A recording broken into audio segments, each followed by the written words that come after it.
이번 시간은 교과서 110쪽 정다각형의 둘레 구하기 공부를 해보도록 하겠습니다. 공부를 시작하기 전에 먼저 용어의 정의를 알아보고 넘어갈 텐데요. 우선 다각형이 어떤 걸 의미하는지 기억하나요? 마늘타, 뿔각으로 이루어진 단어인데요. 뿔이 많은 도형, 즉 각이 많은 도형을 의미해요. 그런데 정의는 각으로 표현하진 않고 선분으로 표현합니다.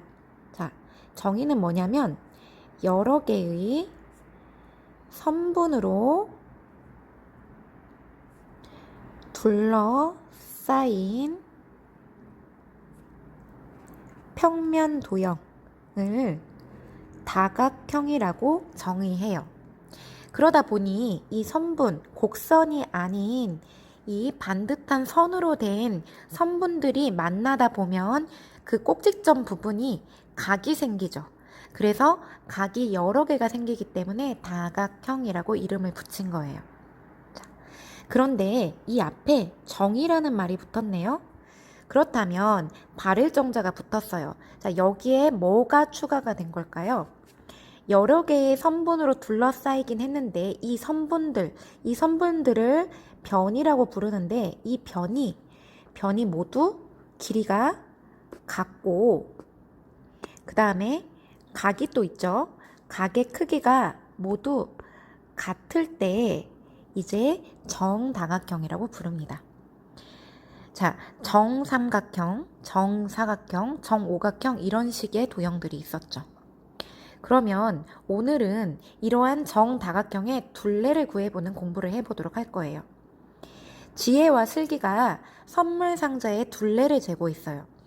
둘레를 재는 방법을 생각해 봅시다. 자, 그림을 살펴보니까 지혜는 정삼각형의 상자를 가지고 있네요. 그래서 상자의 가장자리, 테두리를 끈으로 이렇게 뺑 둘렀어요. 그리고 슬기도 역시 지금 정사각형의 상자를 가지고 있는데 상자의 가장자리를 끈으로 두른 다음에 둘레를 알아보려고 해요. 이때 둘레는 그럼 뭔가요? 이 도형의 테두리나 가장자리, 이 길이를 둘레라고 부르죠. 그러면 이 길이를 구하려면 어떻게 하면 좋을까요? 이 뺑 둘러싼 이 끈을 이렇게 쫙 펼쳐서 자로 재어봐도 되고요. 아니면 한 변의 길이를 끈이나 자로 재서 각각의 변의 길이를 다 더해주면 되겠죠. 정삼각형 같은 경우에는 변이 3개가 있고 정사각형 경우에는 변이 4개가 있어요. 이런 식으로 여러 가지 방법을 통해서 둘레를 잴 수가 있습니다. 자, 주변에 있는 물건의 둘레를 구해보는 것은 여러분이 끈이나 자가 있다면 한번 구해보면 좋을 것 같고요. 2번 문제로 먼저 넘어가 보도록 할게요. 길이가 3cm인 생막대를 사용하여 정다각형을 만들어 보세요. 준비물 10번을 뜯어보면 이렇게 초록색 생막대가 나오는데요. 이 생막대의 가로가 3cm예요. 그래서 이 3cm를 이용한 정다각형을 만든다면 한 변의 길이가 3cm인 정삼각형, 정사각형, 정오각형을 만들 수 있겠죠? 여러분은 준비물을 뜯어서 이렇게 생막대를 서로 꼭지점을 연결해 보면서 대어보면 좋을 것 같아요. 이런 식으로 해보면 한 변의 길이가 모두 3cm로 같구나 라는 거를 여러분이 확인할 수 있을 겁니다. 자, 이제 이 정다각형들의 둘레를 구해볼 겁니다. 자, 아래 표로 이제 더 넘어가 보면 정삼각형 같은 경우 이 초록 막대가 3개로 이루어져 있죠. 한 변의 길이는 얼마였나요? 3cm였어요. 변의 개수는 정삼각형이니까 3개가 있어요. 둘레는 어떻게 구하면 됩니까? 자, 초록 막대를 일렬로 쫙 늘어 놓은 다음에 3개죠. 이 길이를 재도 되고요. 아니면 한 변이 3cm니까 3cm를 3번 더해줘도 되겠죠. 아니면 3cm가 3개 이렇게 똑 똑같은 길이가 반복되는 경우에는 곱하기로도 표현할 수 있죠. 이렇게 해도 나옵니다. 자, 둘레는 9cm가 나옵니다. 그 다음 정사각형도 마찬가지예요. 한 변의 길이는 3cm인데 변의 개수가 4개예요.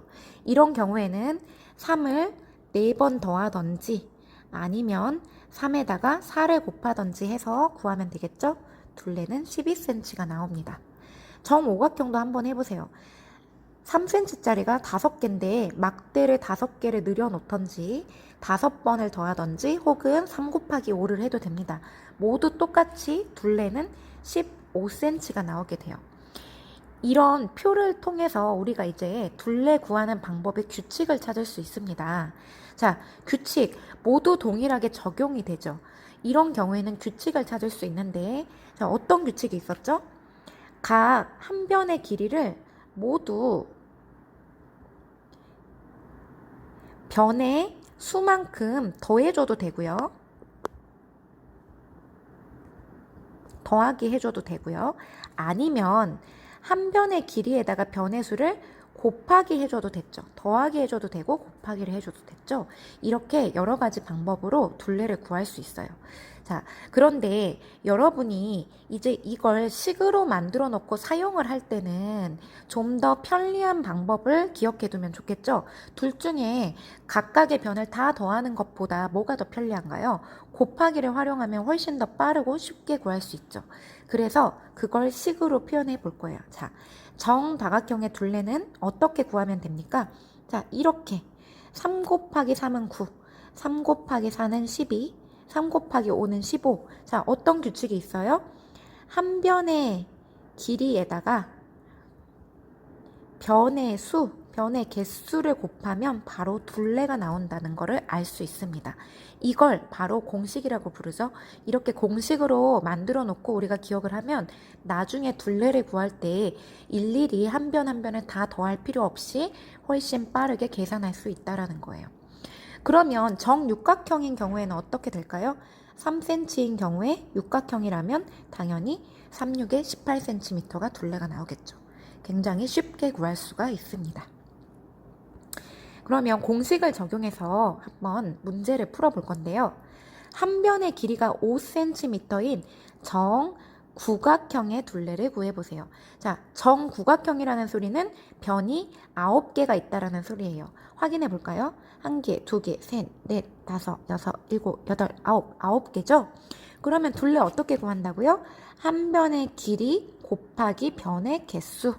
그러면 5, 9, 45가 나오죠? 자, 둘레는 45가 됩니다. 만약에 우리가 공식이 없다면 어떻게 해야 돼요? 일일이 이걸 다 9번을 더해줘야 돼요. 굉장히 불편했겠죠. 아니면 끈을 뺑 둘러싼 다음에 이 끈을 직선으로 쭉 펼쳐서 자로 재어보는 그런 식의 방식을 활용해야 돼요. 우리가 좀 더 편리하게 문제를 해결하기 위해서 그래서 공식이 나오는 거예요. 우리가 앞으로 6단원 동안에 둘레와 넓이를 배우는 공식들이 여러 개가 나올 텐데 이러한 공식들이 필요에 의해서 나온다는 거를 우리가 기억하고 하나하나 잘 기억해서 활용하면 훨씬 더 수학 문제를 풀고 해결할 때 편하다는 거를 기억해 주면 좋을 것 같아요. 다음 문제입니다.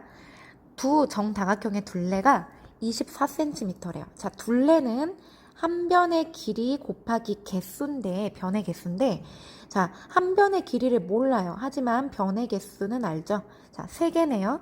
그게 24라는 소리예요. 그러면 뭐를 곱했을까요? 8, 3에 24죠. 8cm였구나 라는 걸 알 수 있습니다. 자, 오른쪽은 몇 개인가요? 6개예요. 정육각형입니다. 그러면 한 변의 길이 곱하기 6개, 한 개 24였다는 소리니까 4, 6에 24였겠죠? 이렇게 해서 자, 쉽게 한 변의 길이를 구할 수가 있습니다. 자, 오늘은 정다각형의 둘레, 한 변의 길이 곱하기 변의 수로 이렇게 둘레를 구해보는 공부를 해보았습니다. 오늘 공부한 공식을 나중에 헷갈리지 않도록 확실하게 머릿속으로 기억해 주면서 문제들을 해결해 보도록 해주세요. 모두 수고하셨습니다.